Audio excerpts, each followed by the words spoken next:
सो भाई ये वीडियो आप सभी के लिए 10th एंड 12th दोनों बच्चों के लिए बहुत ज्यादा इंपॉर्टेंट है, बहुत ज्यादा इंपॉर्टेंट है। देखो बहुत बार क्या होता है, बहुत सारे बच्चों को आंसर आता है, सेम दो बच्चे ऐसे होते हैं जिनको दोनों को आंसर आता है, पर एक बच्चा ऐसा होता है जिसके लिखने का तरीका अलग होता है और एक बच्चा होता है वो कैसे भी लिखता है। तो भाई इसलिए दोनों को सेम मार्क्स नहीं मिलते, जबकि दोनों के आंसर सेम होते हैं, दोनों के आंसर सेम होते हैं, बट लिखने के तरीका अलग होने की वजह से एक को अलग मार्क्स मिलता है, एक को अलग मार्क्स मिलता है। मैं चाहता हूं कि ग्री ट्यूटोरियल के जितने बच्चे हैं उनमें ये पार्शियलिटी ना हो, उनको सभी को बहुत अच्छे से मार्क्स मिले, इसीलिए भाई ये वीडियो लास्ट तक देखना। अब पेपर प्रेजेंटेशन, उसके पहले डिस्क्रिप्शन में इंस्टाग्राम का लिंक दिया हुआ है, वहां भी जाके फटाफट फॉलो कर लो, क्योंकि बहुत सारी चीजें हम फेस टू फेस में ऐसे कर रहा हूँ कि एक दिन ऐसा रखो जिसमें फेस टू फेस हम बातें करें, तो फटाफट फटाफट जाके वहां भी फॉलो कर लो। अब पेपर प्रेजेंटेशन की अगर मैं बात करूं तो बहुत सारे पॉइंट्स इसके अंदर मैं बताने वाला हूं, तो भाई बहुत जरूरी है। सबसे पहली बात कि आप जब कोई चीजें लिख रहे हो, कोई भी चीजें लिख रहे हो, या तो साइंस में ले लो, एसएसटी में ले लो, या तो फिजिक्स में ले लो, या तो केमिस्ट्री में ले लो, ये दोनों बच्चों के लिए 10th और 12th दोनों के लिए।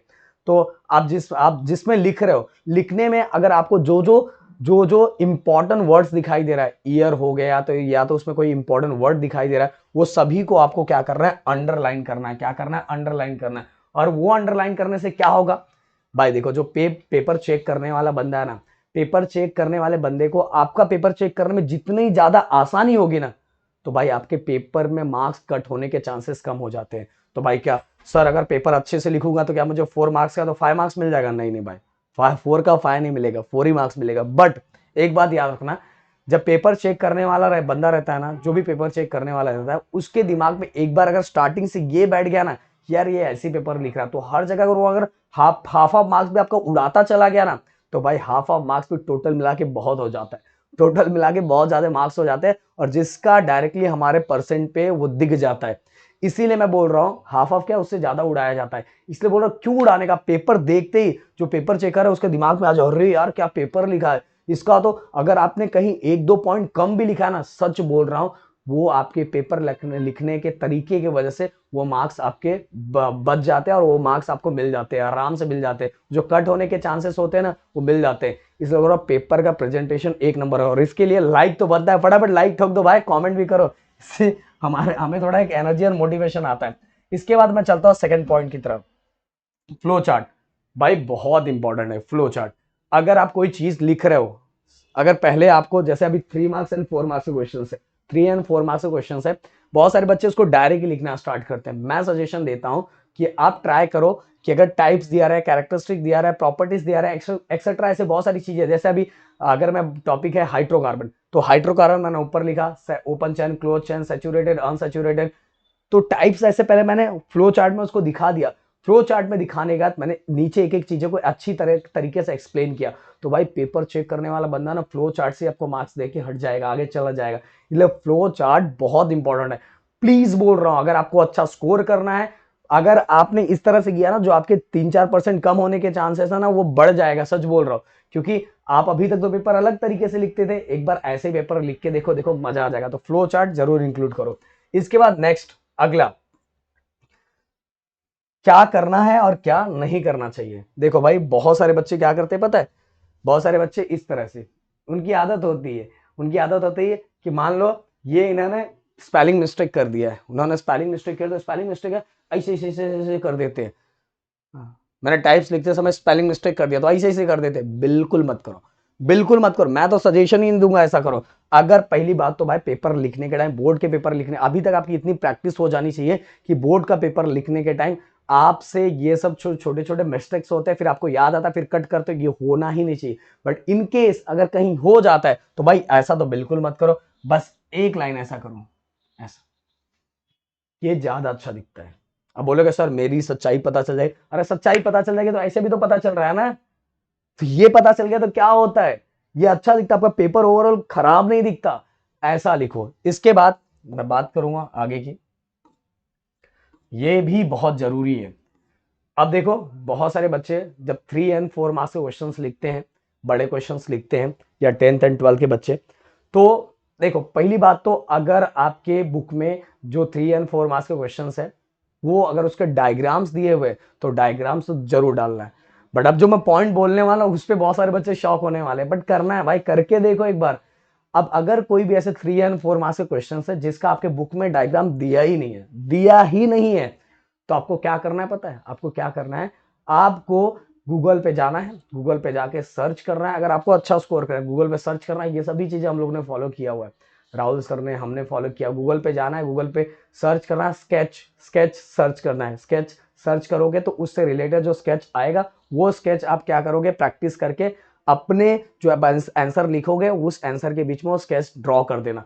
सच बोल रहा हूं, अगर आपने लिखने के टाइम आपका 1-2 पॉइंट छूट भी गया होगा, 2-3 पॉइंट आपके दिमाग से हट गया होगा, पर वो स्केच जो आपने बनाया है होगा ना, उसके वजह से आपके जो कट होने के मार्क्स चांसेस थे ना, वो बढ़ जाएंगे। मार्क्स, पूरे मार्क्स मिलने के चांसेस बढ़ जाएगा। इसलिए डायग्राम्स बड़े क्वेश्चंस में कंपलसरी ऐड करना है। 101% बोल रहा हूं, ऐड करो और मेरी बात सुन लो। इसके साथ ही भाई ये भी आपको बताऊंगा, जैसे कोई बड़े क्वेश्चन है, मान लो इलेक्ट्रिक मोटर का क्वेश्चन या कोई भी क्वेश्चन हो गया, जैसे आप प्रैक्टिकल में लिखते हो ना, पहले आप प्रिंसिपल लिखते हो, देन कंस्ट्रक्शन लिखते हो, देन इसके बाद ऑपरेटर्स नाम लिखते हो, फिर वर्किंग लिखते हो, कंक्लूजन लिखते हो। तो भाई इसी तरह से बड़े क्वेश्चंस को भी लिखा करो। उसके अंदर कोई इंस्ट्रूमेंट यूज हुआ है उसका नाम लिखो, देन वर्किंग लिखो, देन वर्किंग लिखने के बाद अगर प्रोसेस है तो प्रोसेस लिखो, देन इसके बाद कंक्लूजन लिखो। इस फॉर्म में लिखो, बीच में डायग्राम बना दो। सच बोल रहा हूं, अगर कहीं एक पॉइंट छूटा होगा तो भी मिल जाएगा। तो ये रूल जरूर फॉलो करना है। इसके बाद अगला पॉइंट, डेफिनेशंस। डेफिनेशंस, जैसे मैंने अभी बताया कि ये लाइन में लिखना। अगर कोई आप क्वेश्चंस लिख रहे हो जिसके अंदर आपको लगे कि भाई स्टार्टिंग मुझे डेफिनेशन से ही करना चाहिए, तो भाई स्टार्टिंग सबसे पहले डेफिनेशन, अगर हो सकता है बहुत सारी चीजों का डेफिनेशन नहीं दिया तो डेफिनेशन ढूंढ लो यार। डेफिनेशन से एक पॉइंट, एक ही लाइन के 1.5 लाइन के तो डेफिनेशन होते, वो डेफिनेशन लिख के फिर स्टार्ट करो आगे की चीजें। एप्रेटस, प्रिंसिपल, कंक्लूजन, वर्किंग, फिर इसके बाद कंक्लूजन, डायग्राम्स। इस तरह से लिखोगे तो चीजें और अच्छी होगी। तो डेफिनेशन जरूर ऐड करना है। इसके बाद एडवांटेज, डिसएडवांटेज, और इसके साथ applications, advantage, disadvantage and applications. दो एडवांटेज, दो डिसएडवांटेज, दो प्रिंसिपल, दो एप्लीकेशन, दो एप्लीकेशन। ये 3 मतलब 2-2 करके आपने लिख दिया ना भाई, तो और अच्छा है। तो बोल रहा बड़े क्वेश्चन में ये सभी चीजें ऐड करो। इसके बाद न्यूमेरिकल्स। न्यूमेरिकल्स में गिवन तो लिखना ही है। हाँ, गिवन के मार्क्स नहीं मिलेंगे, बट गिवन के बाद जब चीजें आप सिस्टमैटिक वे में लिखोगे ना, इसके बाद जो भी आपका फाइन, हाँ अगर इनकेस न्यूमेरिकल आपको नहीं आता तो क्या करना चाहिए उसके लिए मैं स्पेशल वीडियो बनाऊंगा। बट अभी तो मैं पेपर प्रेजेंटेशन की बात कर रहा हूँ। तो न्यूमेरिकल जब लिख रहे हो, आपका आंसर आ गया प्रॉपर तरीके से, तो जो भी आंसर आता है, जो भी आंसर आता है, आप सभी को ये बात पता भी होगी वैसे, तो उसको क्या करना है? एक बॉक्स बना देना है, जो भी फाइनल आंसर आ रहा है। इवन आपको पता है कि जो आपका न्यूमेरिकल्स होगा वो एक स्टेटमेंट फॉर्म में रहता है, तो आपका आंसर भी स्टेटमेंट फॉर्म में चाहिए। अगर आपने फाइनल आंसर स्टेटमेंट फॉर्म में नहीं लिखा तो बिना मतलब के हाफ मार्क्स उड़ जाते। इसीलिए स्टेटमेंट फॉर्म में लिख के क्या करना है, दोनों साइड से तो बॉक्स बना देना है। अब बात करते हैं आगे। ओके, अब यहां से चालू होगी बहुत, हाँ ये point two point answer. Science हो गया, एसएसटी हो गया, लैंग्वेजेस को छोड़ के, ये सभी में, फिजिक्स हो गया, केमिस्ट्री हो गया, सभी में भाई बहुत लोगों को पैराग्राफ की तरह लिखने की आदत होती है। मत लिखो मेरे दोस्तों, point two point, point number 1, point number 2, point number 3, point number 4, इस तरह से लिखोगे। जहां पॉइंट 1 खत्म हो रहा है, मान लो आप यहां लिख रहे हो पॉइंट, अब मान लो, चलो ये आ गया, चलो अच्छा ये, अब लिख रहे हो, ये आपने यहां से लिखना स्टार्ट किया और ये आपका यही खत्म हो गया, तो यहां से पॉइंट 2 नहीं डालने का, पॉइंट 2 नीचे से डालने का, दिखने में थोड़ा अच्छा दिखेगा। इसलिए बोल रहा हूं लिखने में थोड़ा अच्छा दिखेगा, तो वो चीजों को फॉलो करो। अब पेपर प्रेजेंटेशन का जो आपको बोर्ड का पेपर है उसको किस तरह से लिखना है, तो भाई बहुत सारे बच्चे, ये देखो गूगल से मैंने निकाला हुआ है, इसलिए यहाँ एक चीज जो जो मुझे पसंद नहीं है वो चीज यहाँ आ गई है। भाई ये वाली जो लास्ट वाली लाइन है ना, अगर आपको डालना है तो एकदम एंडिंग पे डालो, नहीं डालोगे तो भी चलेगा, कोई कंपलसरी नहीं। बहुत सारे बच्चे स्टार्टिंग में दोनों साइड लाइन ड्रॉ करना स्टार्ट करते हैं। प्लीज बताओ, आपको भी आदत है क्या? बहुत सारे बच्चों को मैंने देखा है। अगर क्यों टाइम वेस्ट कर रहे हो? अगर है तो चलो एकदम लास्ट में डाल दो, अगर आपको हैबिट है एकदम एंड, एकदम बहुत सारे बच्चे एकदम बीच में यहाँ करके ऐसे डाल देते हैं। नहीं, ऐसा मत करो, ऐसी गलती मत करो, बहुत खराब इंपैक्ट जाता है, बहुत खराब, बहुत खराब जाता है। जो पेपर चेकर जो रहता है, पेपर चेक करने वाला बंदा रहता है, इसलिए एकदम एंडिंग पे करो अगर करना है तो आपको। इसके बाद बोर्ड के पेपर को आपको इसी तरह लिखना है। क्वेश्चन नंबर 1 आपने लिखा, ए सब क्वेश्चन लिखा, 1 2 3, इसके अंदर के जो सब क्वेश्चन है वो लिखा, बी लिखा। इनकेस ए में आपके 3 क्वेश्चन दिया, 1 2 3, इसके बाद आपको लिखने के बाद ये लाइन देखो, आपको लाइन दिख रही होगी, अरे यार एक मिनट।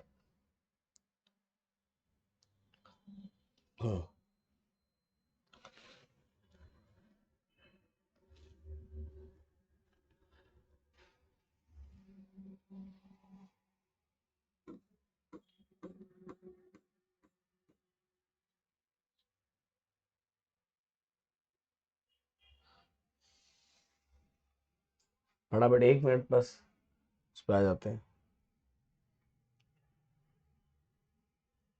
हाँ, सो ये बात याद रखना। देखो 1 2 3, ये 1 2 3 जो दिया हुआ है आपको, तो इसके बाद 1 2 3 हुआ।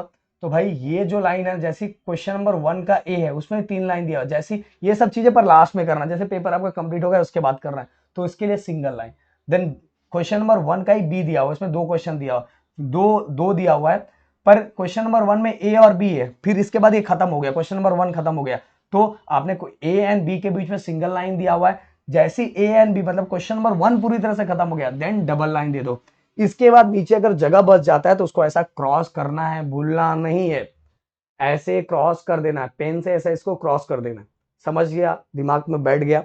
इसके बाद भाई बहुत इंपॉर्टेंट चीज एक और बताऊंगा मैं आपको, और इसके बारे में तो मैं एक स्पेशल वीडियो बनाने वाला हूं। एक चीज और मुझे बताना था कि अगर आप यहाँ एक मिनट पेन ले लें हम, अगर मान लो कि question number 1 and question number 2 ऐसा दिया हुआ है, क्वेश्चन नंबर 1 क्वेश्चन नंबर 2 है, अगर क्वेश्चन नंबर 1 आपका ये मान लो ये पेज है, क्वेश्चन नंबर 1 मान लो आपका यहीं तक खत्म हो गया और नीचे की जगह बच गई, तो भी यहाँ लिखना नहीं है, उसको नए पेज पे ही लिखना है। अगर एक लाइन में भी आपका क्वेश्चन नंबर 1 खत्म हो जाता है ऊपर की, तो भी नीचे लिखना नहीं है, क्वेश्चन नंबर 2 नए पेज पे लिखना है। ये मेरी बात ध्यान से सुन लेना। हाँ, क्वेश्चन नंबर 1 के सब क्वेश्चन आप लिख सकते हो, पर नया क्वेश्चन नए पेज पे, ये दिमाग में रखना, भूलना मत। बोर्ड एग्जाम के जितने स्टूडेंट है, ये मेरी बात। इसके बाद पेन की बात मैं करूंगा। जो पहली बात, तो जो पेन अभी से यूज कर रहा है, अभी से एक पेन की हैबिट बना लो, क्योंकि एक पेन की हैबिट बनाओगे तो उससे आपको लिखने में आपका स्पीड बरकरार रहेगा। बट आपकी हैबिट अगर डेली आप पेन चेंज कर रहे हो, जो भी पेन मिल रहा है उससे लिख रहे हो, सच बोल रहा हूं बोर्ड एग्जाम में लिखने में थोड़ा प्रॉब्लम फेस करना पड़ेगा। इसलिए जो पेन आपको, जो भी पेन अच्छा लगता है, जैसे मैं तो एक लिखो फिको पेन आता था 3 रुपए का, इसको क्या बोलते हैं, वही बोलते हैं, तो वो 3 and 4 रुपीज 5 रुपीज का शायद से अभी होगा, तो उससे ही मैं लिखता था, उसी से मेरी हैबिट बनी थी, और मैं, मुझे उसके अलावा कोई कितना भी महंगा पेन दे दो, मेरे को लिखने को जमता ही नहीं था। तो भाई इसीलिए आप एक पेन की मतलब जो जिस पेन से लिख रहे हो, जिससे आप प्रैक्टिस कर रहे हो, एक ही प्रैक्टिस की हैबिट बना लो। इसके बाद आपके पेन का, आप देखो ब्लू पेन भी यूज कर सकते हो, ब्लैक पेन भी यूज कर सकते हो। मैं बोलूंगा ब्लू पेन यूज करो, ज्यादा अच्छा है, ब्लू पेन यूज करो। अगर चाहिए तो ब्लैक पेन यूज करोगे तो भी चलेगा, दोनों अच्छी चीज है। बट जो भी यूज कर रहे हो उसमें कोई भी चीज चेंज नहीं होना चाहिए। इवन ब्लू कलर भी यूज कर रहे हो तो ब्लू कलर का एक ही सेम पेन का ब्रांड आपको 3 4 पेन लेके जाना है, क्योंकि पता थोड़ा बहुत कलर चेंज होता है, और थोड़ा बहुत कलर अगर चेंज हुआ, डल हुआ या हुआ, तो भी पेपर चेक, अगर पेपर चेक करने वाला आपका पेपर कैंसिल कर सकता है। क्योंकि अगर आपका सेम पेन का सेम कलर जैसा ही दिखना चाहिए, इसीलिए आपको एक ही पेन और एक ही ब्रांड का पेन यूज करना है, अलग नहीं। आपने ये अलग यूज किया, फिर सोले ग्रुपर यूज किया, फिर ये यूज किया, फिर वो यूज किया, तो थोड़ा जो पेन है वो अलग अलग कलर, थोड़े थोड़े अलग अलग दिखाई देते, इससे आपके पेपर कैंसिल होने के चांसेस है। तो भाई एक ही पेन और एक ही पेन के 3 4 पेन अपने पास रखना और उसी की प्रैक्टिस करना स्टार्ट करना, तो पेन बहुत मैटर करता है। तो भाई यहाँ बहुत सारी चीजें मैंने आपको बता दी, शायद से आपको ये वीडियो बहुत अच्छा लगा हो। प्लीज अच्छा लगा तो प्लीज जितना हो सके वीडियो को शेयर करो, लोगों तक पहुंचाओ, और लोगों तक बताओ भाई इतनी सब चीजें आ रही है, और क्या चीजें चाहिए प्लीज कमेंट करके मुझसे पूछो। Thank you so much guys, जय हिंद दोस्तों।